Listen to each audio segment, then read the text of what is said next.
Well, it's with great pleasure that I bring you the GOP frontrunner, and yes, he still is the GOP frontrunner, Mr. Donald J. Trump. Mr. Trump, welcome to the Don Smith Show. Well, thank you, Don. You know, one of the things, we look at leadership, and a lot of people talk about leadership under this administration, but I think one thing that's truly important, and I think a lot of Americans would agree, is understanding how business works. How do you feel, how important is it to a Donald J. Trump to have the next president be somebody who actually understands how business works?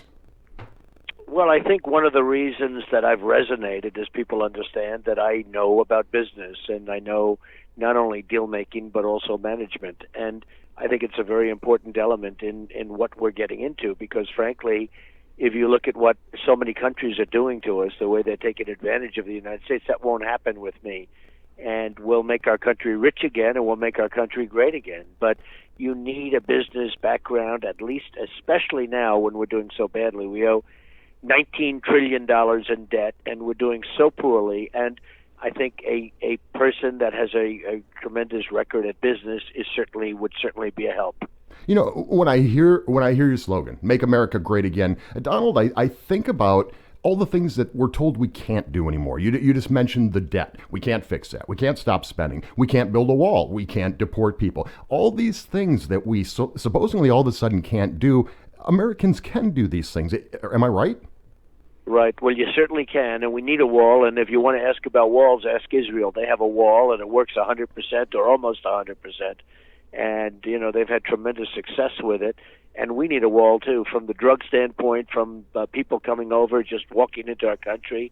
We can't do that. We're a country of laws, and to come into this country, you have to come in legally. And I love people coming in legally, but that's the word. They have to come in legally. So we're going to build a wall. Mexico's going to pay for the wall. You know, everyone says, the politicians all say, oh, you'll never get them to do that. Well, you will get them to do that, and the reason is we lose a tremendous amount of money every year on trade with Mexico, close to $45 billion. I mean, the numbers they're staggering. We're losing so much money, and we give Mexico tremendous amounts of money. So they'll get a little bit less, and we're going to build a wall. It's going to come from Mexico, and the wall will be built, and it'll be paid for essentially by Mexico. You know, this is one of the things that I hear a lot of people dispute. Oh, there's no way you're going to get... people, Donald, they don't understand. If you don't understand business, you don't understand a little term called leverage. And we still actually have that around the world, don't we? Well, we have it all over the world. I mean, if you look at China, what they're doing to us, they're taking our money, they're taking our jobs, they're taking everything. We have all the leverage. We've rebuilt China. You take a look at just what I said about the wall. Everyone said, all the politicians that I'm running against, frankly, every one of them, well, you'll never get Mexico to pay.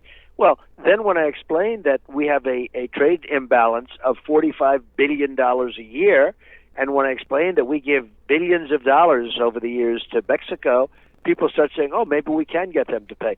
They don't know. They don't have a clue. It's not what they do. You know, we're talking business. So we're talking about business, improving the economy. Here's one deal, and I agree with you. You've made the comment that the Iran deal is one of the worst deals you've ever seen, and I think absolutely from a national security standpoint. But let's talk about a business deal out there that has yet to hit the American people, and that's this climate change deal with China. Donald, for 16 years, they're not only going to not do anything to cap emissions, they've already said they're going to double their CO2 output. What are we going to do? We're going to cut ours by 26 to 28% in that same period of time. Cost of labor, cost of energy, these are huge things that impact business. Is this the worst deal you've ever seen?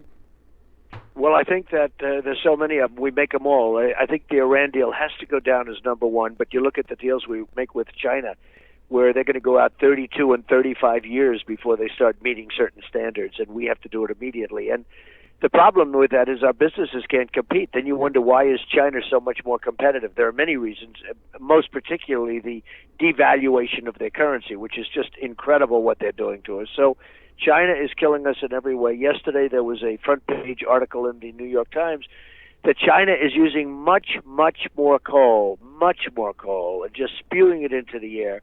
Not clean coal, because there's a place for clean coal, but they're using just spewing it into the air, unlimited amounts of coal. And it was an amazing article, and it was the main story on the front page of the New York Times, that they've totally violated everything that we've even thought about. And that's the way it is with China. That's the way it's always going to be with China. And then we wonder why we can't compete. We can't compete because of things like that.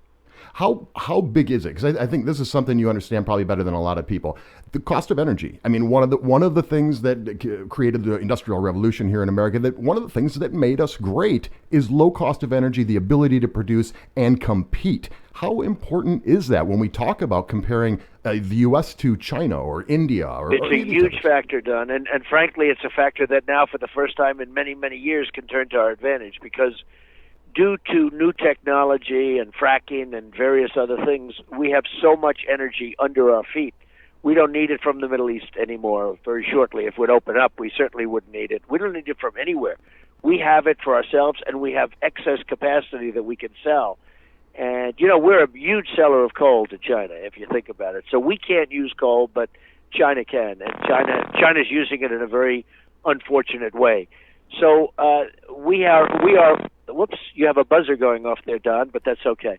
Did you hear that buzzer? I heard it in the background. Yeah, I'm not sure what that is. Yeah, something going off, but that's okay. I don't know if it's your phone or mine, but that's okay. Regardless, it just makes the conversation more interesting.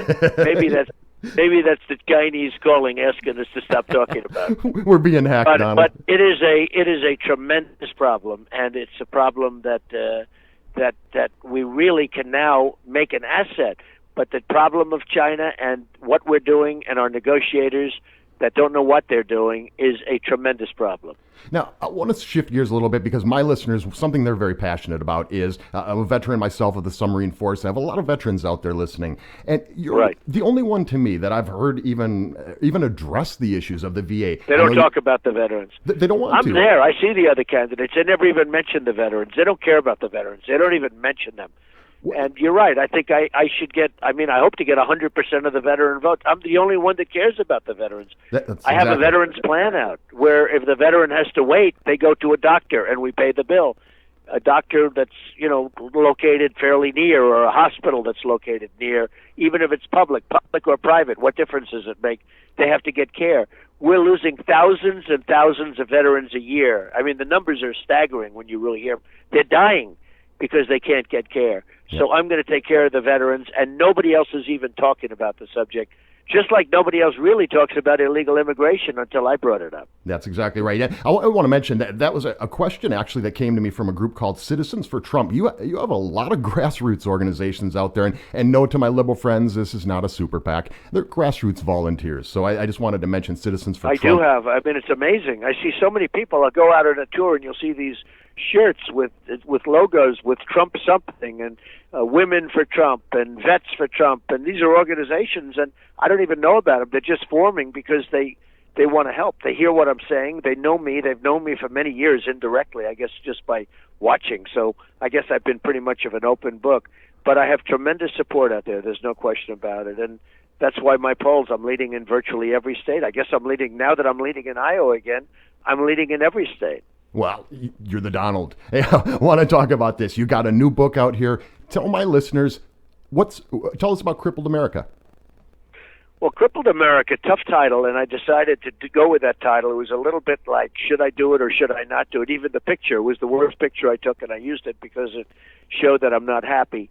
We have a country that is in such trouble with the debt, $19 trillion in debt, with our military can't do anything. We just, don't win anymore. We have ISIS we can't beat. Now ISIS is blowing up airplanes and other things, and everything is wrong. The Iran deal, the Sergeant Bergdahl, we get him. He's a traitor. He's no good. He's a traitor. And they get 5 of the killers that they've wanted. Everything we do is wrong. We can't make trade deals, etc. So I talk about this in the book. Most importantly, I'm just not a critic. I talk about how to fix them.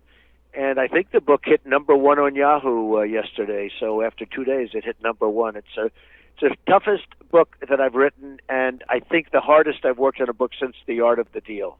Well, I got to tell you, I was down at the campaign rally you did here in Jacksonville here a couple of weeks ago. Oh, yeah, that was great. It was amazing. And it wasn't just a speech. Donald, it was an event. You mentioned all the people with the shirts and all that. This was an amazing event. It was amazing. It was. But they're all amazing. I go to Dallas, it's the same thing. I go to Oklahoma. We had 20,000 people in Dallas, 20,000 people in Oklahoma, 35 people in Alabama. 35,000 people in Alabama. When you think of it, 35,000 people. We had to use a football stadium.